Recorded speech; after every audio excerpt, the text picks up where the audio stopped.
All right, so I'm going to do a quick overview of the end of June of the whole garden. So I'm really happy with everything that's been going on. About once a week we've been getting like this torrential downpour, which I know it gets a lot of rain in here, but everything's pretty well draining. My soil is very well draining. I have loamy soil, so it seems to go past very quickly, but it's nice that we're getting this once a week or so, once every week and a half watering, and it's been working out really well. So the cucumbers I'm trying to train them to go up the trellis. They're all starting to get flowers on them, which is great. I'm really happy about that. The loofahs are on the other side. The little guys, they're doing well. Some marigolds in a pot here. The corn is doing really well, as far as I think I know. The lettuce, I can start picking some of this lettuce here soon. I know I'm a little late in the lettuce world, but again, in a big garden like this, you kind of start planting when you can start amending the soil. So I have spinach, romaine lettuce, and my kale is coming up pretty well. Fix this here. The tomatoes are doing amazing. I have to say, I feel like this is the best year of my garden yet. And not so much that one plant is doing better than another plant. I feel like most all of the plants are doing really well at the same time, which is something I really haven't experienced yet. I've always had good of one thing, bad of another, but it seems like so far whatever I've been doing, well, I know what I've been doing. Keeping the weeds down, I've been fertilizing. I'm gonna do nitrogen probably one last time here quick this weekend, and then we'll switch it up. But the tomatoes are doing very well.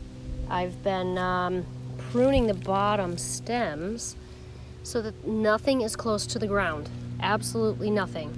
And then some of these, once I start getting flowers, which I am, I will start cutting all the bottom branches off. And I'm just, I go around every day and kind of make sure that everybody's up on the trellises, on the fencing, and just keep making sure everybody's going upward. And the Romas, my Romas, if you watch my last video, are a determinate plant. So I'm gonna get them to a height that I like. And then I'm not going to pluck the suckers off. I'm gonna let them get really bushy and leave the suckers on. The indeterminate ones, the rest of the tomato plants, I will take the suckers off. So some I will, some I won't. It'll be a good test. The pumpkins, I gotta water tomorrow morning because everything's getting a little droopy, but now's not the time of the day to be watering. And maybe that's why too, because I've been trying really, really hard that if I do water, I'm watering as early in the morning as I can. But these are the pumpkins. The pumpkins are doing well. They're flowering. I mostly have male flowers. I don't think I have any female. Oh, wait a minute. Just kidding. You know, I'm starting, I think these, oh no, those are males. Sorry. I thought I was getting a female. Oh, maybe I got a little female flower here. So, mostly male flowers right now. So I'm really, really hoping that, let's see, this one, and that one are the Big Max pumpkins. So follow along with me because I'm gonna try to start one pumpkin and then cut all the rest of the vines off, and maybe I can get 3 giant pumpkins. We'll see how big I can get them. I'm crossing my fingers. The other pumpkins over here are just the regular sized pumpkins, so I'm just gonna let them go and see what they do. I know these are Brussels. Brussels are doing well. I leave my Brussels sprouts till the snow falls. So at the end of the year I have, well, let's see, what do I have? 1, 2, 3, 4, 5. I have 5 Brussels sprouts. I'll put a fence around them because I plan on putting the chickens out here once everything's dead and done. But the Brussels sprouts are gonna keep going. They will go till, gosh, last year I think I cut them off after Thanksgiving. I said I couldn't take it anymore. I wanted to eat them. So they were well past Thanksgiving that they were out here. Last lone survivors. So I'll put a little fencing around them because I plan to use the chickens. That's kind of why I got the chickens partly to help me with my garden. So I will just leave everything as it is. I'm not taking anything out, and I'm gonna put the chickens in here on a daily basis and let them take care of business. So I am super excited about that. These are my cauliflower. They're doing really well. Like I said, I'm shocked. Look at all this dill that's coming up in between this row. So I had a couple of huge dill plants that I didn't catch before they went to seed last year. And of course I'm stepping on them. I'm trying not to weed them because I want to see how much will come up and grow, and I'll use it. If anybody knows me, I make a lot of pickles, so I'll take whatever dill I can get. This is cabbage. The cabbage is doing really, really well. I can tell we're starting a little ball formation down there in the middle. Super excited. The rest of the cauliflower. This is the red cabbage. I had 3, 1 plant died, so I got 2. Well. I'm just gonna eat these as I go because I did freeze some cabbage from last year. I mean, it's good to pull out and use, but I guess I don't use it from a frozen perspective as much as I thought I would. This is more cauliflower. I'm really hoping to get a lot of cauliflower this year because I would like to freeze that, definitely. And here are my broccoli plants. I mean, I just can't even believe it. It's the end of June. I really want to look back on my old videos and see what my garden looked like at this time last year, because I can tell you what, right now, right off the bat, I can say it did not look like this. Oop, look at that. Look at that sucker. Yep, that's a little bigger than oh, and it's flowering. Oopsie. Maybe we'll leave it. We'll see. We'll see what happens. Guess I didn't get the suckers off as quick as I thought. Anyways, look at the green beans. We're gonna have a great green bean harvest. I cannot wait.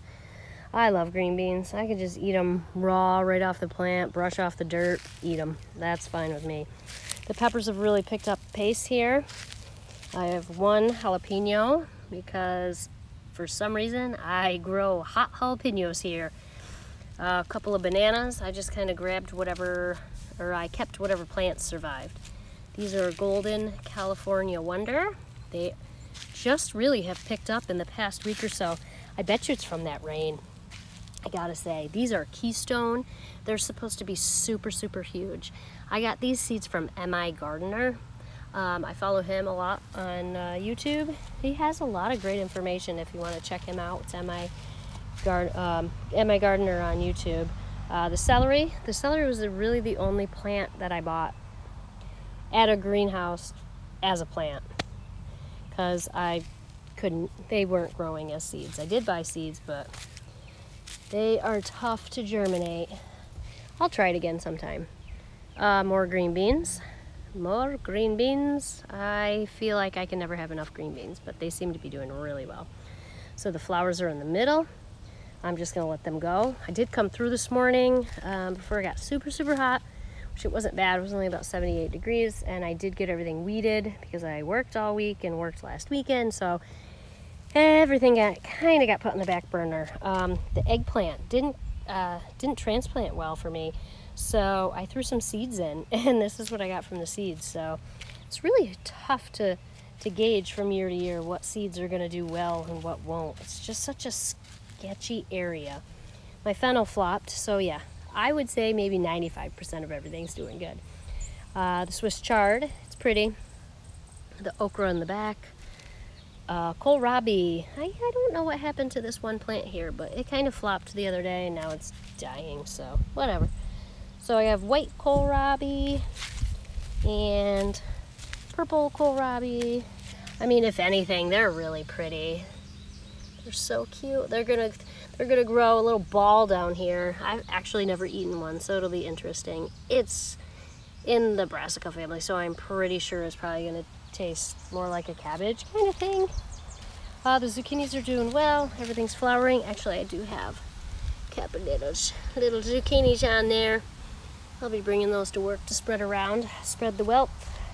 I just like to grow a lot of stuff. Ooh, here's the peanuts. Want to see the peanuts? They are doing pretty good. very happy. I ended up with 4 plants, 4 peanut plants, so we'll see what happens. So pretty much just like a potato or anything, the top of it will be green. The peanuts will grow under the ground, and once the top part dies off, then you just pull it out and get the peanuts out of the ground. So that's pretty easy in my brain. I got my All-American parsnip back there. You can see the 4 bigger plants in the back there are zucchini, and the rest are all my acorn squash here. I got a couple good sized plants. My husband and I absolutely love acorn squash, so we're really hoping that we get a lot. And plus, I think with the acorn squash and a lot of the squashes, they save so well. I mean, I can put these in my basement and just leave them. I had one on the counter one time, and it lived for months. It was great. So that's always something that you think about, is how long something will last on the shelf. Butternut squash. Some of these are in desperate need of water.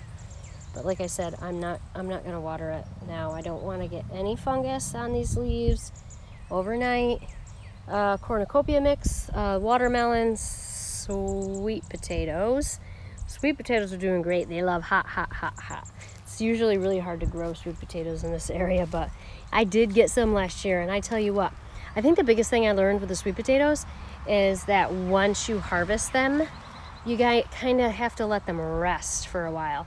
Because we ate a couple as soon as we harvested them, and I was kind of disappointed because it didn't taste as great as I thought it would. So then the next time we ate one, which was like, I don't know, 3 or 4 weeks later, they tasted so much different. So I'm figuring if I leave them for a period of time, then maybe they'll taste a little bit better. The sunflowers kind of just popped up everywhere. And I've been picking the radishes. They're kind of spicy. I eat them in moderation, so I kind of pick them when they're big and yeah, let them go. The beets are doing well. They're a little slow coming. There they are. Oh, there's a giant radish. Holy cannoli. There's a good guy, huh? All right, we'll eat that tonight. Ooh, and another big one. And all my carrots. Like I said in the last video, I have a ton of canned carrots, a ton.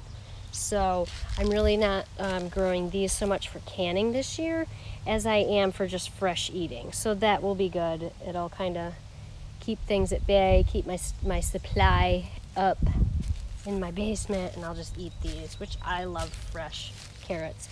And speaking of carrots, these were the carrots that were left in my garden from last year. They kind of popped up once the weather started getting nice. So they're flowering. Of course, this one's tipped over, but I'm gonna let these go to seed. And the carrots are biennial, so they flower every other year. So I'll get a bunch of seeds from this. Super excited. The asparagus is obviously done. I might take some of these bigger ones and cut them back a little bit. They're getting really bushy, and they have completely flopped over. And well, I take that back. I do take that back because, ready for it? There's my female plant. There's my seeds again this year. Oh, there they are. There's more. Where are they? Can't see them in the camera. The sun is doing me no good. So these little green berries, where'd they go? Here they are. These little green berries have seeds in them. So once they're fully mature, they will turn red. Once they're bright red, then you can harvest them and you kind of squish them, and there's seeds in there. It's almost like a lottery. You could have 1 seed, you could have 6 seeds. And it was really cool to do that last year to, ooh, there's a stalk. I should pluck that. And it was really cool to harvest all the seeds out of there. So, yay. Well, maybe I will leave these, and maybe we'll do that again next year. That was pretty cool. The little tiny babies. Here's one of the babies from the seeds that I planted right here. These guys. I mean, total self-sustainability here. This is what we're all about, right? So there is some little babies in the middle and around, so we'll just keep adding more. Why not? Here's another sunflower. Ooh, giant sunflower. Giant sunflower. They're looking really good. I kind of tied it up. It's nice to keep one giant sunflower around. And the potatoes. Here are my potatoes. They're doing phenomenal. Okay, so I've said this before. It's so absolutely interesting. I planted red potatoes and white potatoes. I know this is a red potato because the flower is purple. Isn't that crazy? Purple flower. Now we come over here, and I know this is a white potato because the flowers are white. Isn't that crazy? I figured that out a couple years ago, and I was like laughing at myself. It was so cool. So these are doing really, really good. Super healthy. Again, these are like the healthiest plants that I've had ever in this garden. So I must be feeding them the right things at the right time right now. My sugar snap peas. Ooh, here, because I've been waiting for this. I've been waiting to do this video so I could show you this. Check it out. Yay! My first edible sugar snap pea, and I'm gonna eat it. I'm gonna eat it right now. How about that? Let's pop it off. Oops, if I can. Ooh, baby, that's good. There's a few more on there. Wherever you see the flower will become a pea. There's more cucumbers along here. And that's pretty much everything. Ooh, let's go out here. Oregano. Doing good. Going crazy. Can start cutting that anytime. My sage, the flowers are dropping, so we're gonna get seeds. Ooh, we need some water in. The basil's doing great. My hydrangea, so pretty. Look at the onions down yonder. They're doing great. Everything's doing really well. And my chamomile's throwing some flowers. Super excited for that. Super excited. So, also want to show you the girls. Let's come down a little bit. Ooh, somebody's got music playing.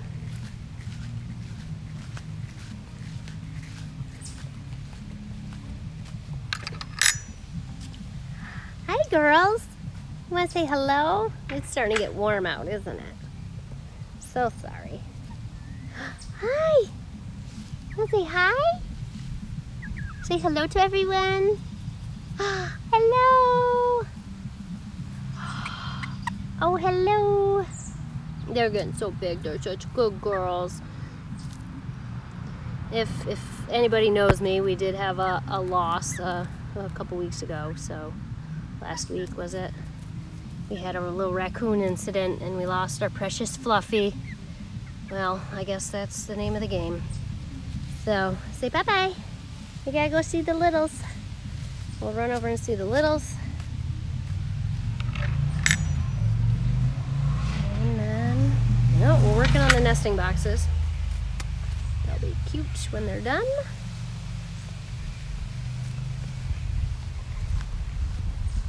So we put the little ones in the shed, kind of propped it open, gave them some space. And then, my husband, who decided he has chicken math problem and came home with some friends here. Say hi. So, yeah. Yep. You say hi. So we need to integrate these barred Plymouth rocks in with the leghorns. They're about a week and a half apart in age, so it's gonna be interesting. Just enough in age where it's annoying, but not the most ideal situation, but it is what it is. But they are cute. Are you daddy's babies? Are you daddy's babies? So we're putting them right here next to their fence so they can see each other. And get used to each other. I fenced off a spot inside the shed, so I pick them up and bring them in every night, which is fine. Last night was the first night. It worked out really, really well. So we read if you give it 3 or 4 days or so, then we could put them together. We're not keeping all 12. We're finding a home for 6 of them. But for now, they have a nice little jungle place to be. All right, so that is what is going on here on our little gardening chicken farm area. Well, thank you for watching, and thank you for growing with me so I can grow with you.